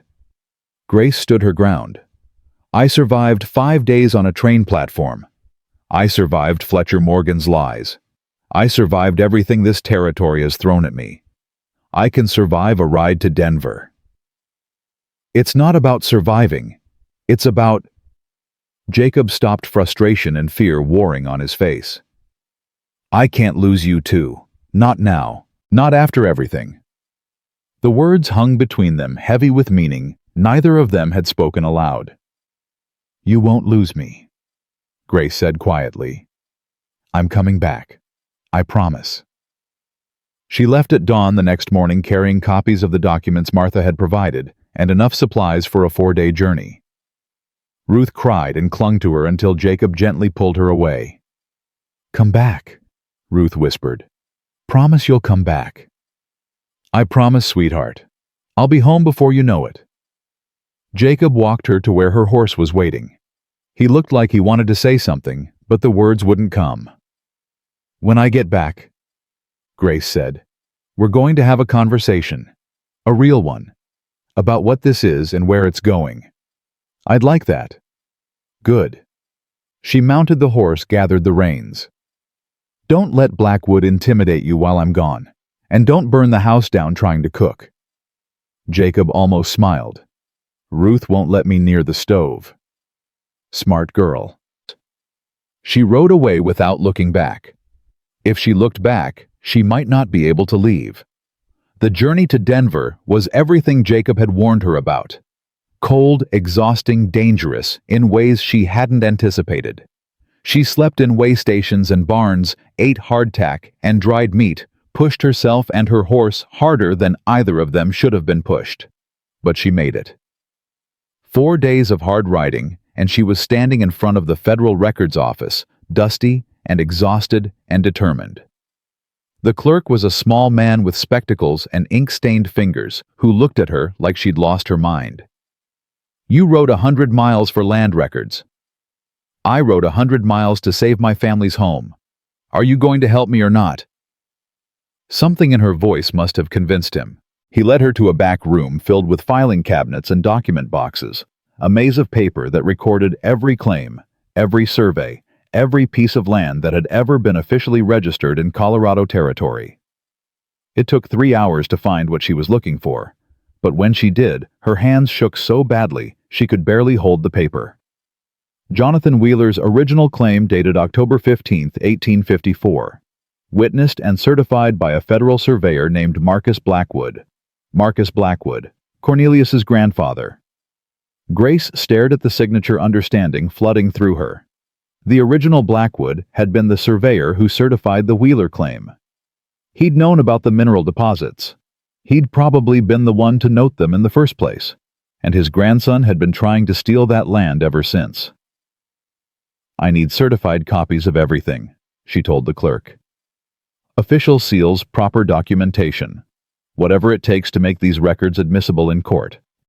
That'll take time. Then start now. I'll wait. She waited. 6 hours in that dusty records room watching the clerk copy documents by candlelight, stamp seals initial pages. By the time he finished, she had a stack of papers thick enough to build a case on. Thank you, she said, pressing money into his hand.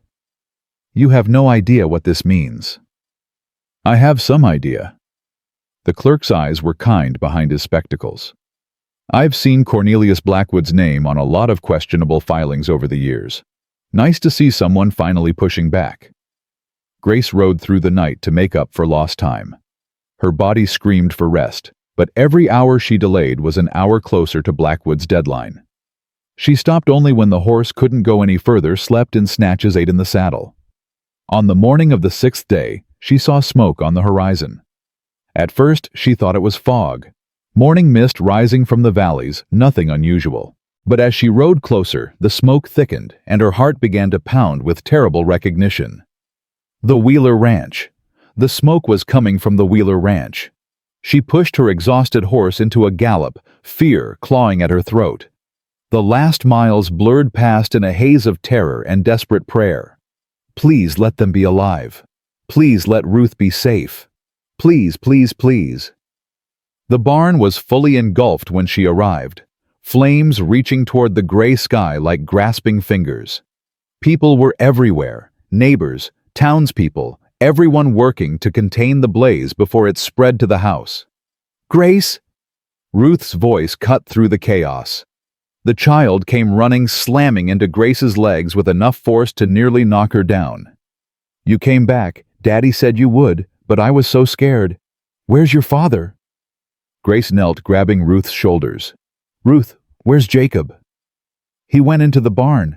The horses were trapped, and he went to get them out, and he hasn't come back. And I'm scared, Mama Grace. I'm so scared."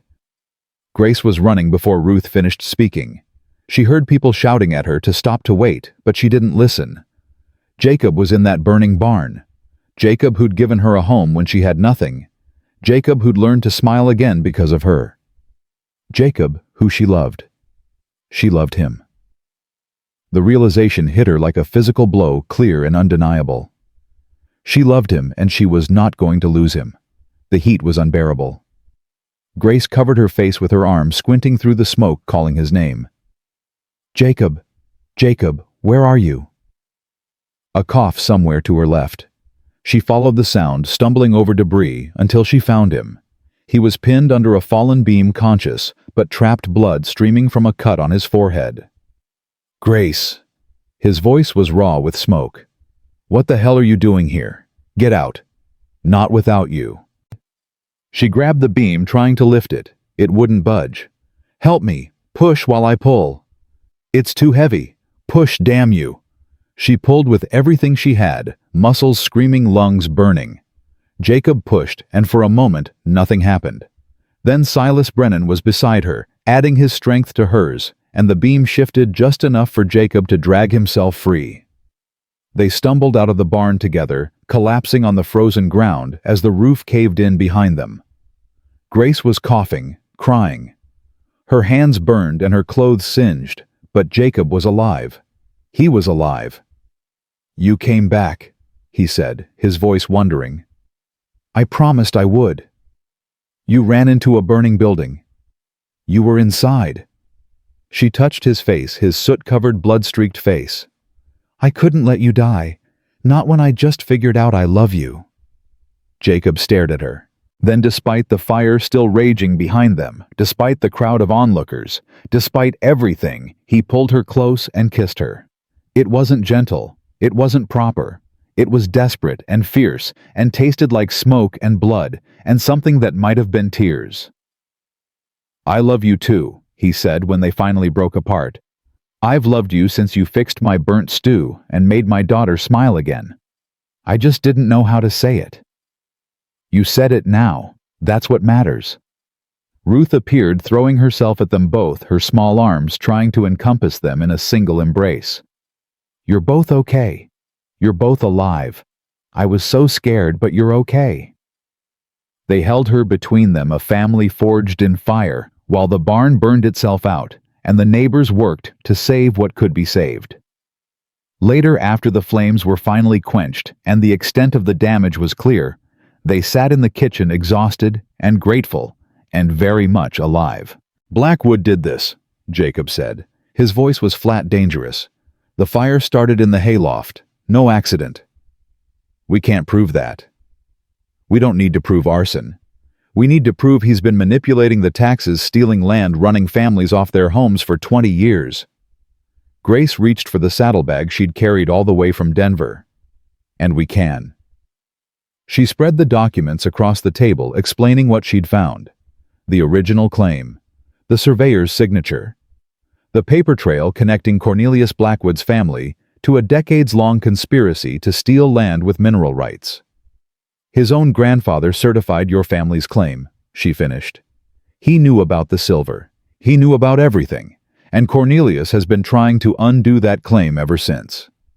Jacob studied the papers, his expression shifting from exhaustion to something harder. "This will hold up in court. The federal records supersede anything filed at the territorial level. Blackwood can't manipulate what's already on record in Denver. We still have the deadline, 2 days. Then we go to the territorial judge tomorrow, file an injunction, present the evidence, force Blackwood to answer for what he's done." Grace took his hand. "We're not beaten yet." Ruth, who'd been listening with wide eyes, spoke up. "What about Mr. Morgan? He was part of it too, right? The bad plan." "Morgan's harder to prove. He's careful, covers his tracks. But he came here. He threatened us. People saw." Ruth's jaw set in a way that reminded Grace powerfully of her father. "Mrs. Patterson gossips about everything. She'll remember what he said." Grace looked at Jacob. "Witnesses. If we can get enough people to testify about what Morgan said at the church social about his connection to Blackwood. It's circumstantial. Circumstantial plus the land records plus the evidence Martha Brennan has collected. That's not nothing, Jacob. That's a pattern. That's 20 years of corruption that someone finally has the ammunition to expose." Jacob was quiet for a long moment. Then he stood, walked to the window, looked out at the smoldering remains of his barn. "My grandfather built that barn," he said quietly. "He and my grandmother when they first came here. They had nothing but determination and each other. They built everything from scratch and they passed it down believing it would be safe, that their children and grandchildren would always have a home. They were right. You still have a home.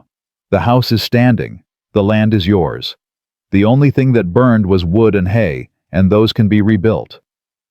It's not about the building. It's about what they tried to take. What they've been trying to take for 3 generations. He turned to face her. "I'm done being afraid of Blackwood. I'm done letting him win because fighting back seems too hard. If we're going to do this, we do it all the way. No half measures, no backing down." "Together," Grace said. "Together," Ruth echoed. Jacob crossed to them, pulled them both into his arms. "Together. Whatever happens, we face it as a family." The next morning, they rode into town like soldiers going to war. Jacob, Grace, Ruth, and behind them a procession of neighbors who'd heard what happened and decided they'd had enough of Cornelius Blackwood's schemes. Martha Brennan brought her records. Reverend Hayes brought his moral authority. Silas Brennan brought his rifle, though he kept it holstered. Old Pete, who'd lost his own ranch to Blackwood 15 years ago, brought something even more valuable, the fire of a man with nothing left to lose and a score to settle. The territorial courthouse was a modest building in the center of Silver Creek, where Judge Harrison held session twice a month to hear disputes and handle legal matters. Blackwood was already there, looking smug and confident, Fletcher Morgan at his side like a faithful dog. "Wheeler," Blackwood said, his voice dripping with false sympathy. "I heard about your barn. Such a tragedy. Fire's always a risk out here. Funny how risk seems to follow the families you're trying to steal from. Careful, Wheeler. Accusations like that could be considered slander." "It's not slander if it's true." Judge Harrison called the proceedings to order before Blackwood could respond. He was an older man, white-haired and sharp-eyed, with a reputation for fairness that had survived 30 years on the frontier. "We're here to address a tax delinquency claim filed against the Wheeler property," he said. "Mr. Blackwood, you're the claimant. Present your case." Blackwood stepped forward, all smooth confidence and official documentation. He presented the tax records, the calculations of interest and penalties, the legal requirements for foreclosure. It sounded damning. Grace watched the judge's face, looking for any sign of doubt, but Harrison's expression remained neutral. "Mr. Wheeler, the judge said when Blackwood finished. "Your response?" Jacob stood. His hands were steady, his voice clear. "I'm not disputing that taxes are owed, Your Honor. I'm disputing the amount, the timeline, and the integrity of the man presenting the claim." Murmurs rippled through the courtroom. Blackwood's smile faltered. "That's a serious accusation," Judge Harrison said. "Can you support it?" "I can, Your Honor. With the help of Miss Grace Thornton, who rode to Denver to obtain federal land records that contradict everything Mr. Blackwood has filed." Grace rose carrying the documents she'd protected through fire and exhaustion and 100 miles of hard riding. She handed them to the judge, explaining each one: the original claim, the surveyor's certification, the mineral survey that showed what Blackwood was really after. The surveyor who certified the Wheeler claim in 1854 was Marcus Blackwood, she said, Cornelius Blackwood's grandfather. The Blackwood family has known about the mineral deposits on Wheeler land for 3 generations. This isn't about taxes, Your Honor. This is about stealing land that's worth a fortune. Blackwood was on his feet, his composure cracking. "This is preposterous. You can't seriously—" "Sit down, Mr. Blackwood." Judge Harrison's voice was ice. "I'm not finished reviewing the evidence." He read through the documents slowly, carefully. The courtroom was silent, every breath held. Finally, he looked up. "Miss Thornton, where did you obtain these records?" "The Federal Survey Office in Denver, Your Honor. They're certified copies with official seals." "And Mrs. Brennan, I understand you have additional documentation." Martha stepped forward, presenting her years of collected evidence. Other families Blackwood had targeted, the pattern of manufactured debts and convenient foreclosures, the paper trail of corruption that stretched back decades. By the time she finished, Blackwood's face had gone gray. "Mr. Blackwood," Judge Harrison said, "I find serious irregularities in your tax assessments against the Wheeler property. Furthermore, the evidence suggests a pattern of fraudulent activity that warrants further investigation." "Your Honor, this is outrageous. I am suspending your authority as territorial tax assessor, effective immediately. The Wheeler tax claim is dismissed, pending a full review of all properties you've assessed over the past 20 years. The judge's gavel came down like a thunderclap. "Additionally, I'm recommending that federal authorities investigate the circumstances surrounding the Wheeler barn fire. Arson is a serious crime, Mr. Blackwood. You can't do this. You don't have the authority." "I have exactly the authority I need." Judge Harrison stood. "This court is adjourned."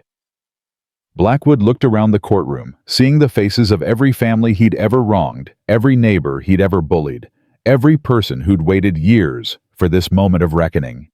Then he bolted. He made it 3 steps before Silas Brennan caught him, spinning him around with a grip like iron. "Leaving so soon?" Silas asked. "We're just getting started." Fletcher Morgan tried to slip out the back, but old Pete was waiting for him. "Going somewhere, city boy. This has nothing to do with me. You're just the man who tried to swindle Miss Grace and threatened a little girl in front of half the county." Pete's smile was not kind. "We've got a long memory out here. Might want to stick around and answer some questions." Ruth tugged on Grace's hand. "We won," she whispered. "Didn't we?" "We really won." Grace looked at Jacob, who was standing in the middle of the courtroom, surrounded by neighbors, shaking his hand and clapping his shoulder. He looked stunned, like a man who'd prepared himself for defeat and didn't quite know what to do with victory. Then his eyes found hers across the room, and he smiled. A real smile, the kind Ruth had said he'd lost when Mary died. "Yeah, sweetheart," Grace said, pulling Ruth close. "We really won. Let me write this final part, ensuring it flows naturally from Part 4's courtroom victory through the rebuilding process to a satisfying, emotional conclusion." The days after the trial passed in a blur of activity and relief. Blackwood was arrested before he could flee the territory, his decades of corruption finally catching up with him. Fletcher Morgan tried to disappear, but the federal marshals found him in Cheyenne, carrying forged documents and enough evidence to ensure he wouldn't see freedom for years. But Grace barely had time to savor the victory. There was too much work to do.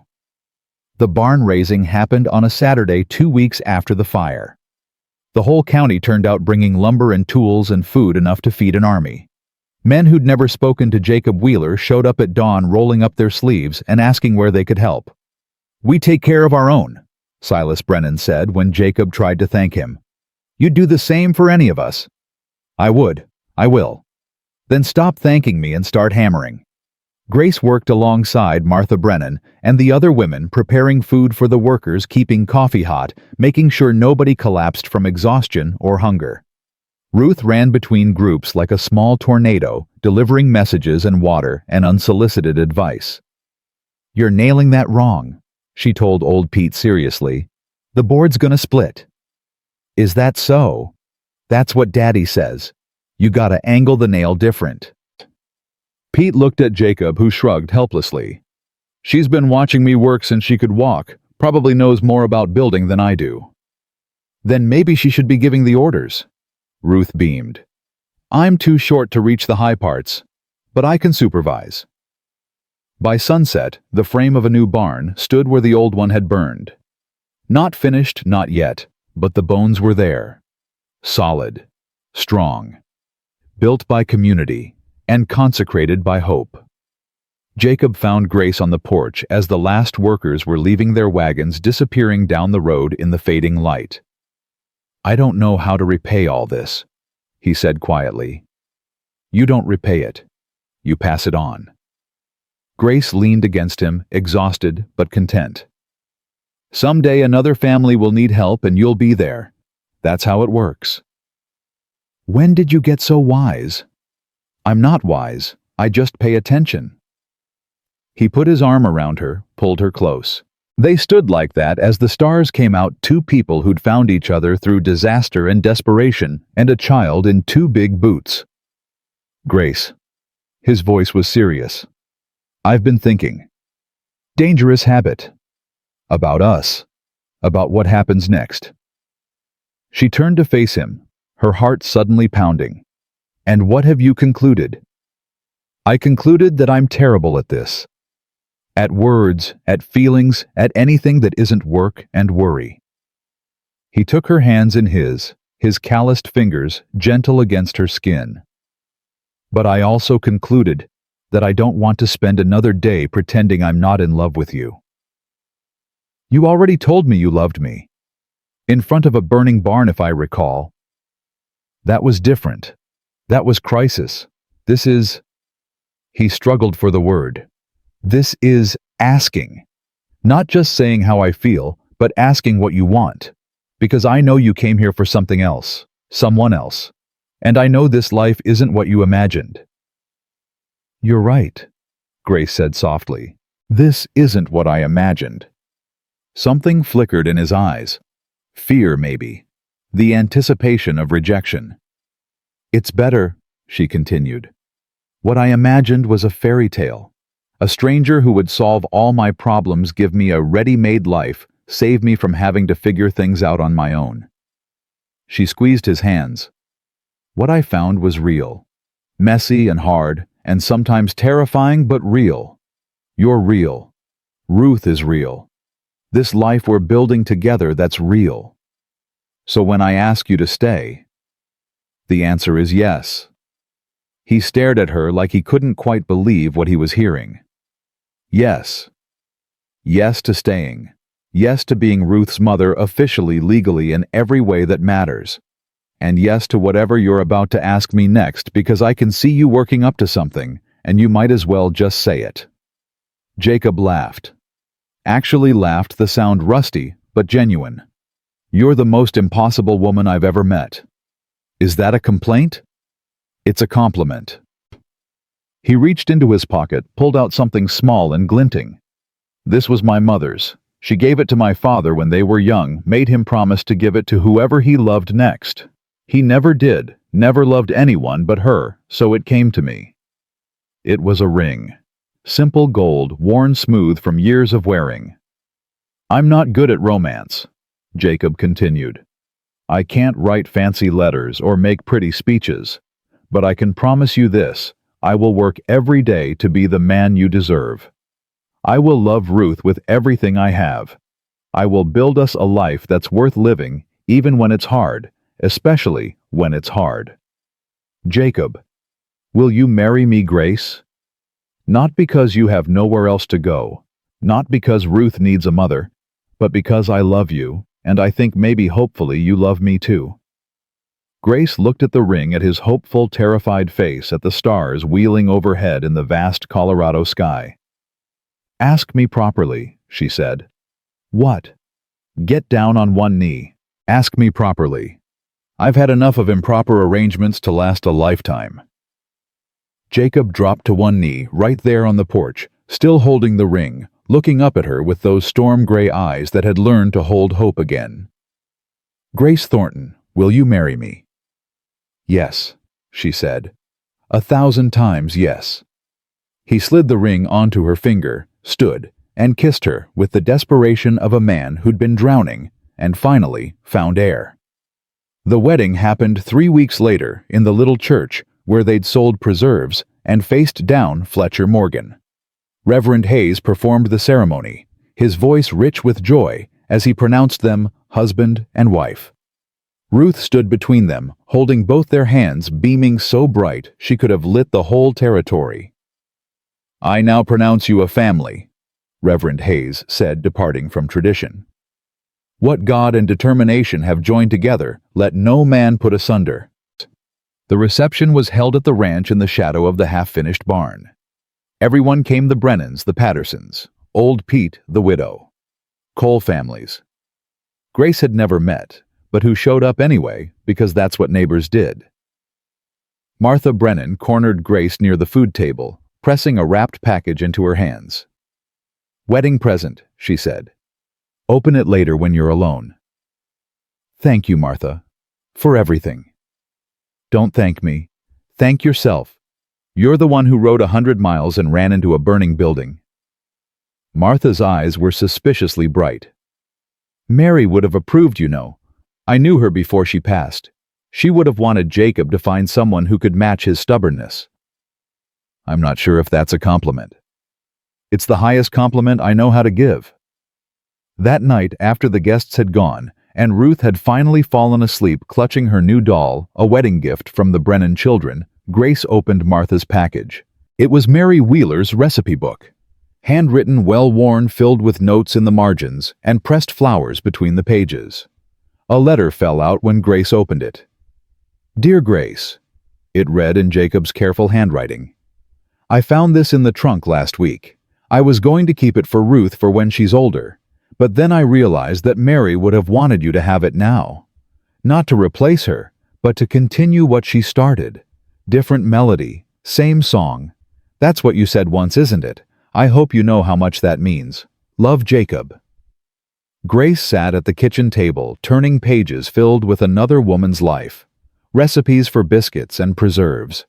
Notes about which herbs grew best in which season. A drawing Ruth had made as a toddler, carefully preserved. A lock of baby hair tied with ribbon. She wasn't replacing Mary. She was adding to her. Building on the foundation Mary had laid, extending the story instead of erasing it. The tears came, but they were good tears, healing tears. She was still sitting there when Jacob found her. Martha gave it to you, he said quietly, sliding into the chair beside her. You asked her to. I wanted you to have it, but I wanted it to come from someone who knew Mary. Someone who could tell you that she'd approve. Did she approve? Jacob was quiet for a moment. I think she would have liked you. Not at first. Mary was jealous as a cat when it came to other women. But once she got to know you, he smiled softly. She would have recognized what I see. Someone who fights for what she loves. Someone who doesn't give up when things get hard. I gave up plenty of times. On that train platform, I gave up every day. But you didn't leave. That's the thing about giving up, it only counts if you actually stop. And you never stopped, Grace. You just kept waiting for something worth fighting for. I found it. We found each other. He took her hand, traced the ring on her finger. That's how it works. You don't find purpose by looking for it. You find it by being open to whatever shows up, even when it arrives in the form of a 7-year-old with too much imagination and not enough supervision. Grace laughed through her tears. She's the best thing that ever happened to me. She knows. She told me last week that she's glad Fletcher Morgan was a liar because if he'd been real, you never would have found us. That's a remarkably sophisticated observation for a child. She's remarkable, period. Gets that from her mother. Jacob paused. Both her mothers. The winter deepened snow piling high around the ranch, but inside there was warmth and light and the particular kind of chaos that came from 3 people learning to be a family. Grace taught Ruth arithmetic and reading, discovering that the child had a quick mind that had been starving for stimulation. Jacob taught Grace about ranching, about cattle and horses, and the endless work of keeping a homestead running. Ruth taught them both how to laugh again, how to find joy in small things, how to be present in moments instead of always looking ahead to the next crisis. The preserves business grew through the winter months, orders coming in from as far as Denver. Grace hired 2 local women to help with production, teaching them Mary's recipes with careful attention to detail. "We're building something," she told Jacob one evening, reviewing the account books. "Something that could last, something we could pass down. My grandfather would be proud. He always said the land would provide if you treated it right." "And Blackwood, any news?" "Federal trial is set for spring. They found enough evidence to put him away for years." Jacob's expression darkened briefly. He tried to bargain, offering information about other corrupt officials. The marshals weren't interested. "Good. He doesn't deserve mercy." "No, he doesn't. But I'm done thinking about him. He's taken enough of my life already." Christmas arrived with the kind of pristine silence that only comes after heavy snowfall. Grace woke to find Ruth already dressed, bouncing with barely contained excitement. "Presents," Ruth announced. "There are presents under the tree, and Daddy says I can't open them until you're awake, and you're finally awake. So can we please go downstairs now?" "Patience is a virtue," Grace said, but she was smiling. "Patience is boring. Presents are better."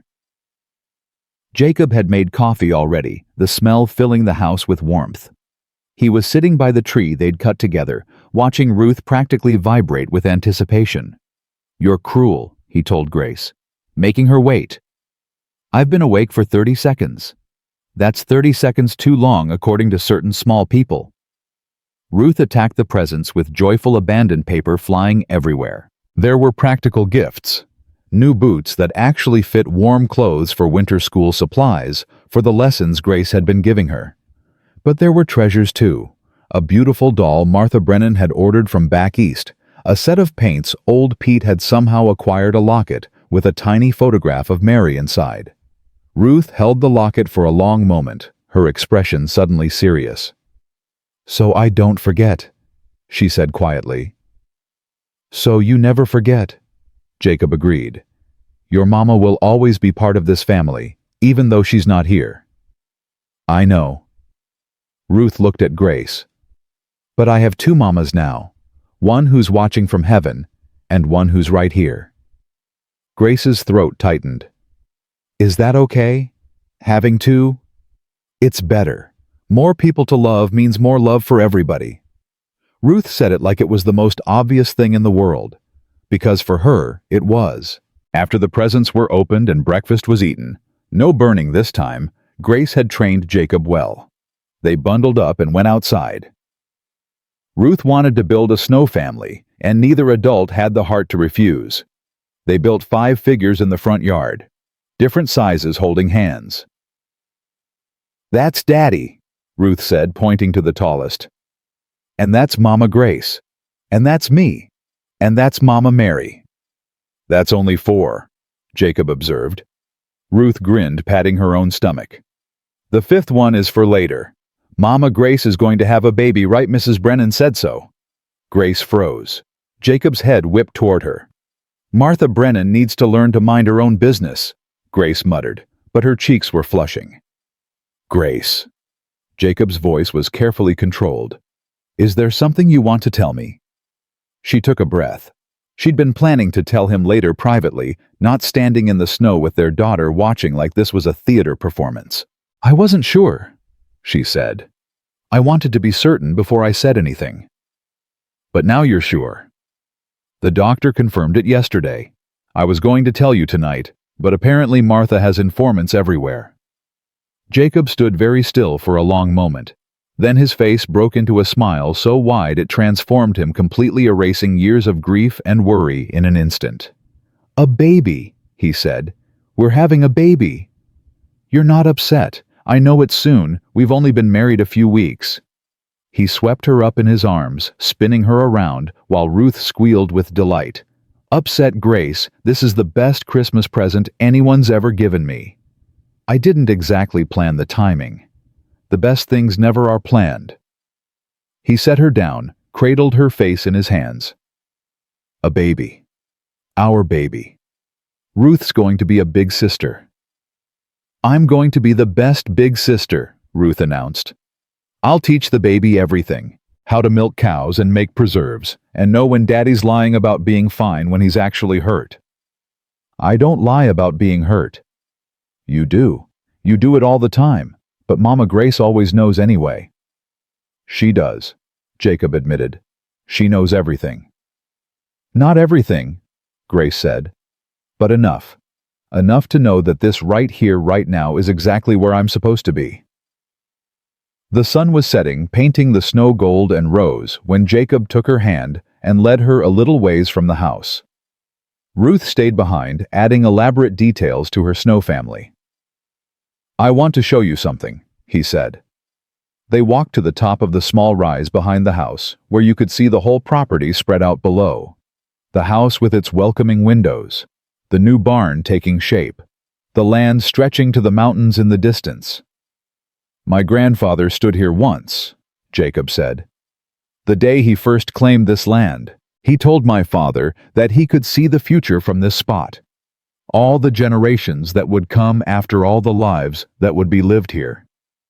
It's beautiful. It's home." He turned to face her.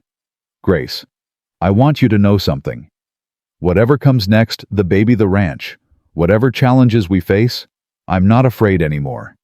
For the first time since Mary died, I'm not afraid of the future." "What changed?" "You, Ruth, this." He gestured at everything around them. "I spent 2 years thinking grief was the only way to honor what I'd lost. But you showed me there's another way.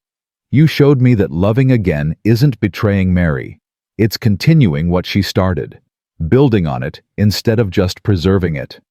She would have wanted you to be happy. I know that now. I didn't for a long time, but I know it now." He pulled her close. "And I am happy. Terrified most days because that's what loving people does to you.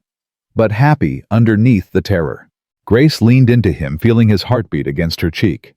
A year ago, she'd been sitting on a train platform waiting for a man who didn't exist. She'd had nothing but a suitcase full of lies and a heart full of broken promises. Now she had a home, a husband, a daughter, a baby on the way, a community that had claimed her as their own. "I was so angry," she said quietly. "When I first came here, at Fletcher Morgan, at myself, at the whole world for being unfair. I thought everything good had been stolen from me. And now I think I was wrong. I think the things that got stolen were never really mine. They were just paths I thought I had to take, doors I thought I had to walk through. But the universe had other plans." "You believe in the universe's plans." "I believe in Ruth finding me on that platform. I believe in you letting me stay, even though you had every reason not to. I believe in this family we've made out of broken pieces and stubborn hope." She looked up at him. "That's enough to believe in, isn't it?" "It's more than enough. It's everything." Ruth's voice drifted up from below, calling them back for Christmas dinner. The child stood by her snow family, waving with both arms, her joy visible even at a distance. "Ready?" Jacob asked. Grace looked at the house, at their daughter, at the life waiting for them below. "Ready," she said. They walked down the hill together, hand in hand toward warmth and light, and the family they'd built from nothing but determination and love. Behind them, the sun finished its descent, painting the sky in colors that looked like promises. The Snow family stood guard in the yard, 5 figures holding hands, waiting for the 6th to arrive in spring. And in the little house on the Colorado prairie, surrounded by the ghosts of the past and the hopes of the future, Grace Wheeler finally understood what she'd been waiting for all along. Not a man, not a home, not even a family. She'd been waiting for the courage to believe that broken things could mend, that lost things could be found, that the wrong train could deliver you exactly where you belonged. Some people spent their whole lives looking for home. Grace had found hers in the most unlikely place, in a grieving widower's kitchen, in a child's 2 big boots, in the ashes of everything she'd thought she wanted. And it was more beautiful than anything Fletcher Morgan could have promised in 1,000 lying letters. The fire crackled. Ruth laughed. Jacob pulled Grace close as they watched their daughter arrange presents under the tree with meticulous care. Outside, the snow kept falling, covering the scars of the past in pristine white. And inside, where it mattered, a family born from desperation had become something else entirely, a family built on choice. That was the difference, Grace realized. That was what made it real. Not the circumstances that brought them together, but the daily decision to stay, to fight, to love even when it was terrifying, especially when it was terrifying. Ruth looked up from her arranging, caught Grace watching her. "Happy?" the child asked. Grace smiled, feeling Jacob's arm tighten around her waist, feeling the new life growing inside her, feeling the weight of Mary's ring on her finger and the warmth of this house that had become her home. "Yes," she said, "completely." And for the first time in her life, it was true.